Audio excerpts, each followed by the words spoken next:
Welcome to the Young and Ambitious podcast, a podcast for ambitious young people who want to master their mindset, launch a business, and make their dream life. I'm your host, Nika Malini. I am the Positivity Boss and Gen Z's personal growth coach. I help young people get clear on their goals and design a life they love through working on their mindset and implementing successful personal growth strategies. Let's get right into it. Hi, everyone. Welcome to another episode of the Young and Ambitious podcast, where we inspire young people to create the life of their dreams through working on their personal development. And today we are joined by a very inspiring young woman named Zaynah. And we're going to have a discussion about her entrepreneurial journey and the lessons she's learned. And we're really excited to have you here with us. So let's start off by just telling us a little bit more about you. Yeah, for sure. So I'm really interested in artificial intelligence, or AI, which is basically the development of programs or computer systems to do natural human processes like speaking and listening.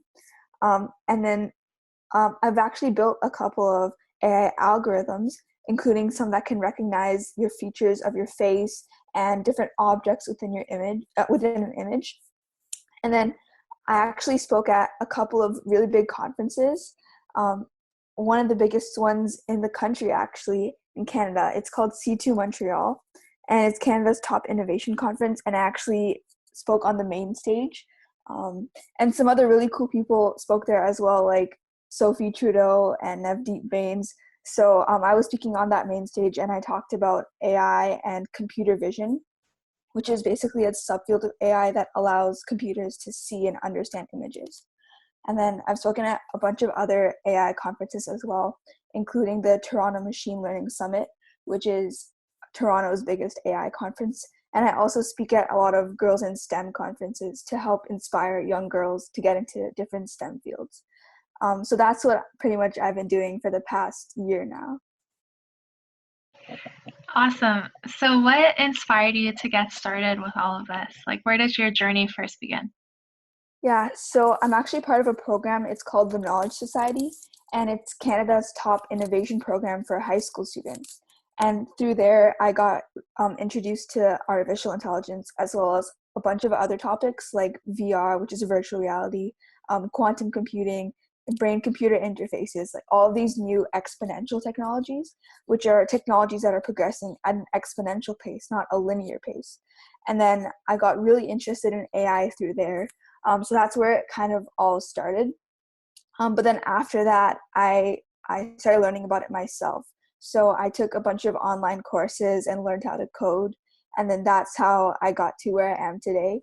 That started at TKS, and then I sort of took it into my own hands and started learning it by myself.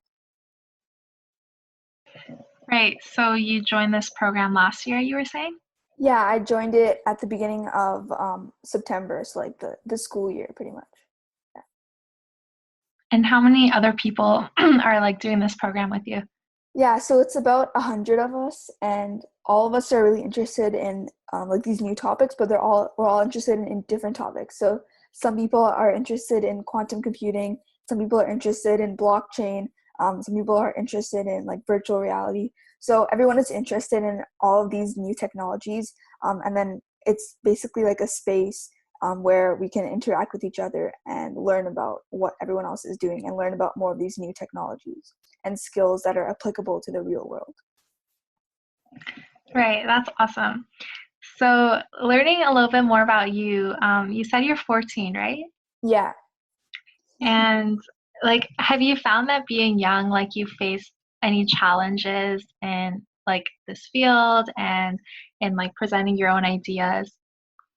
Yeah, I would say that like when talking to older people, that's one of the biggest challenges. Most people are like willing to talk to you because you're young, and then they're like interested in what you have to offer.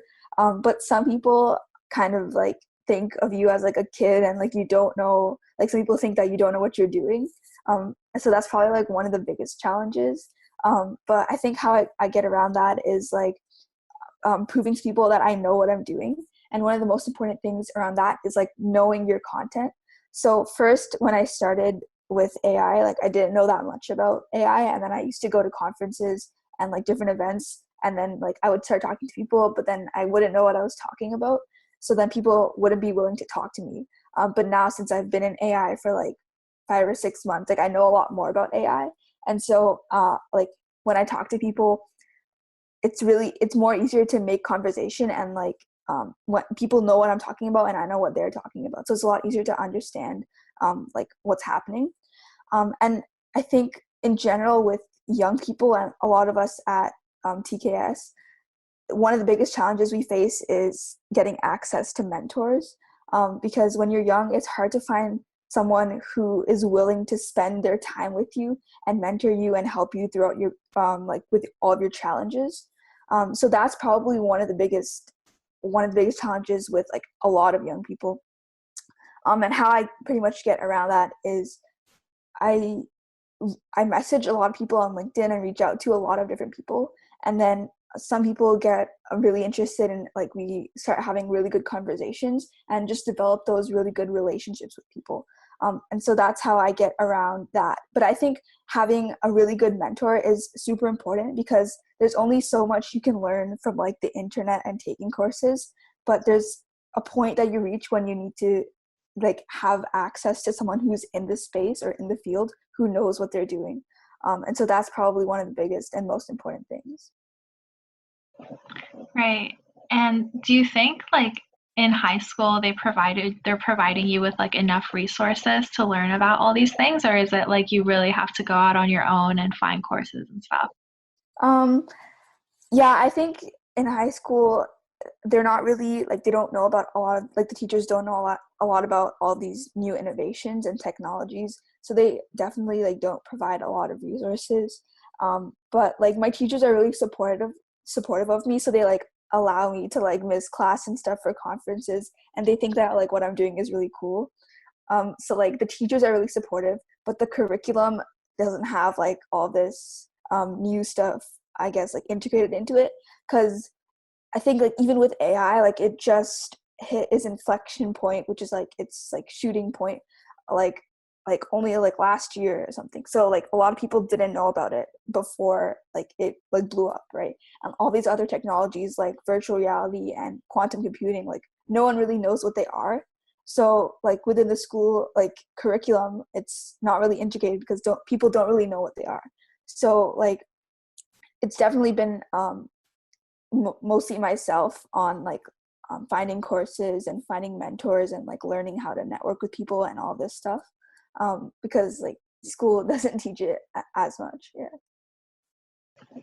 Right. So, yeah, kind of going off of that and like the peers you're surrounded by in school, like I'm sure not all of them are as like driven and entrepreneurial as you. So, like what keeps you motivated and what keeps you going, like to Yeah. really go forward?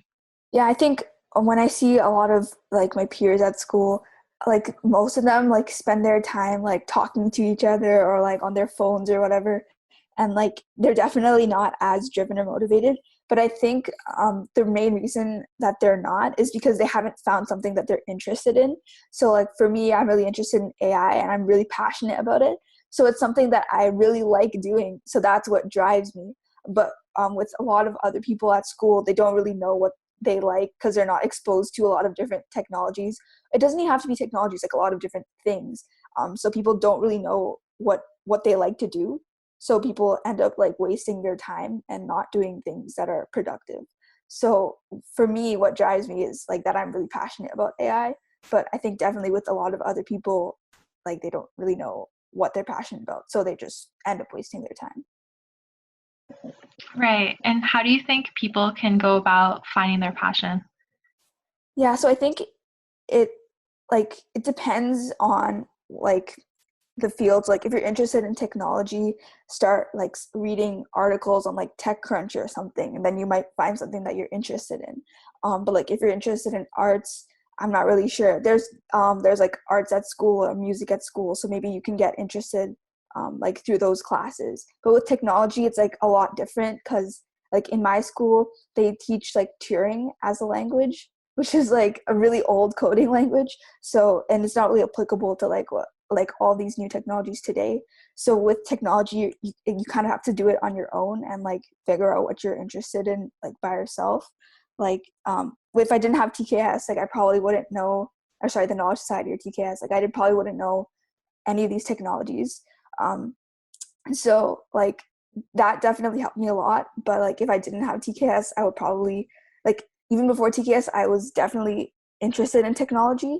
So I was like reading articles and like learning about things like through the internet, because it's such a great resource that has like the like unlimited amount of information, right, that we can find anything on. And so that's definitely a way that I would suggest to get interested in all these new technologies. Right. And is TKS in like every high school, or like how does it work? Is it just in Yeah. Toronto? Yeah, so right now it's in Toronto, and it's not like for a high school, it's like a bunch of people across Toronto who are like really passionate and driven, and curious. So it's right now it's in Toronto, and then they're starting a location in Waterloo in September. But then they're expanding to like a lot of other cities across North America. So I believe they're starting one in San Francisco next year in 2019, and then they're going to go to a lot more different cities across North America. So they're starting to expand across everywhere now. Yeah. Right.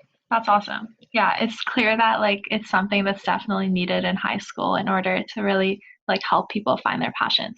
Yeah, for sure. Um, so like getting a little bit more about your own journey and like what you've learned, like what do you think are some challenges that you overcame and some lessons you learned just like in terms of personal growth and like facing like fear and stuff like that? Yeah, I would say one of the biggest challenges is trying to balance school and all of this other stuff that I'm doing, because like school takes up like the majority of the time in my day, right? And so I find that it's a little bit hard to like do what I want to do with AI and like um, all these conferences and stuff at the same time, like trying to balance school and like get good marks. But for me, like the most important thing with that is balancing and organizing your time, and also prioritizing your time, right? So for me, like conferences, I would say, are more valuable than going to school in some cases, right? So I would prioritize those conferences over going to school, and then obviously like catch up later. But then it's also really important to be like organized with your time. So I have like a schedule on Google Calendar where I like plot out like every single like time slot so that I make sure it's like not being wasted. And so like while I'm in school, the days that I go to school, like I like try to get the most work done in school. So like I use my lunch hour wisely, and like I make sure that I'm finishing all my homework during my lunch, because my lunch is like 2 hours, so I have a lot of time. And then once I come home from school, I have like a chunk of like 5 or 6 hours where I just like spend working on AI or like writing an article on LinkedIn or something like that. So like one of the biggest things that I've learned from that is it's really important to organize your time. That's probably the biggest challenge that I've overcome, because even when I'm at school, people like look at me and they're like, oh, what are you doing? Because a lot of people just sit around and talk while like I go in the library and like do work or something. So a lot of people definitely have been like not supportive of me, and they've been like, oh, what are you doing? But then there are some people who are like, who think that what I'm doing is like really cool, and those are like my friends, obviously. So I think it's also really important to surround yourself with people who like bring you up. And I've definitely seen that in school. Like my teachers are all really supportive of me, and my guidance counselor and all my friends. So I think that it's really important to have people who encourage you, because if you're around people who are negative and don't really like push you or bring you up, then you're going to end up like becoming one of those people, or like just not work at your optimal self. So those are the two main things. Pretty much prioritize your time and surround yourself with people who are who think like you and who bring you up. Right. And where do you find those people? Like if they're not immediately around you, like do you find friends like on the internet or like Facebook groups and stuff like that? Or like are you mostly just looking for people in your own area, like Toronto? Yeah. So yeah, Facebook groups and like people on LinkedIn and stuff. And also in my school, like it was really hard to find people who like think like me and who are willing to like push me up and everything. But I think it just takes time. Like it's not something that's gonna happen in like one day or something. Like definitely at the beginning of the school year, I didn't have that many friends, and like a lot of people who I were around didn't push me up. So it took a lot of time to find those people, but once you find them, then you definitely stick with them, and you can learn a lot from them, and they can learn a lot from you as well. That's awesome. It's like at such a young age, you've already learned all the lessons that it takes so many people like so long to learn, and like the lessons that like I'm teaching on this podcast and stuff. So like it's super awesome to see that. Thanks. So that being said, like would you give advice to your younger self or even like yourself just a year ago when you were starting out? Like what advice would you give? Yeah. So to my like a lot younger self, maybe when I was like 10 or something, I would say to learn to code earlier, because like it didn't take that long to learn how to code. I just did it over the winter break, and I took like a couple of courses, and that's how I basically learned how to code. So if I had started like a couple years earlier, like imagine where I probably would have been like a lot more right now, right? So that was probably one of the biggest advice that I would give to myself. And then also when I was younger, like I did a lot of different things. So I played a lot of different sports like soccer and table tennis, and then I did Indian classical singing, and then I played chess, and like I did a lot of different things. And I think that it was really helpful because it built me into the person that I am today, right? So I was put in a lot of different environments, like for example with soccer, being aggressive and learning how to like think on your feet and stuff. And then with chess, it was like a completely different environment, like learning how to think ahead, like what is your move now, how is it going to affect the position in like the next couple of moves or something.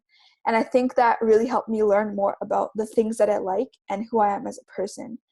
And I think that like most other people don't do that, right? Most other people just stick to like one thing. Maybe like most like someone would like only play badminton or something, or someone would only do like playing piano. But I think doing like a bunch of different things just exposes you to a lot of different activities, and it allows you to find something that you're interested in. So like even now, even when I'm doing all this AI stuff, like I still play soccer and table tennis because like it's something that I really like doing. So I think like keeping all of these different activities as well is just super important, and it builds your character. So my advice would be like to a lot of other people, I feel like most people don't do that. So my advice would be to like just do as many things as you can, and then once you find what you're passionate about, like start narrowing down those things into like what you mainly want to do with your life. That's awesome. I love it.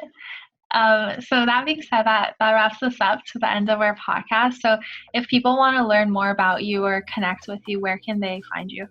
Yeah, so I actually have a website. It's just my name, zaynahbhanji.com. And then I'm on LinkedIn as well, and my email is zaynahbhanji@gmail.com. And then I have like Instagram as well.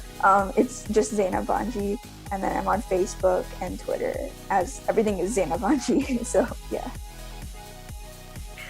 Okay, awesome. So thank you everyone for listening. If you're listening, make sure to take a screenshot and tag Zaynah and I on Instagram. And yeah, we will see you next Sunday. Bye. Bye.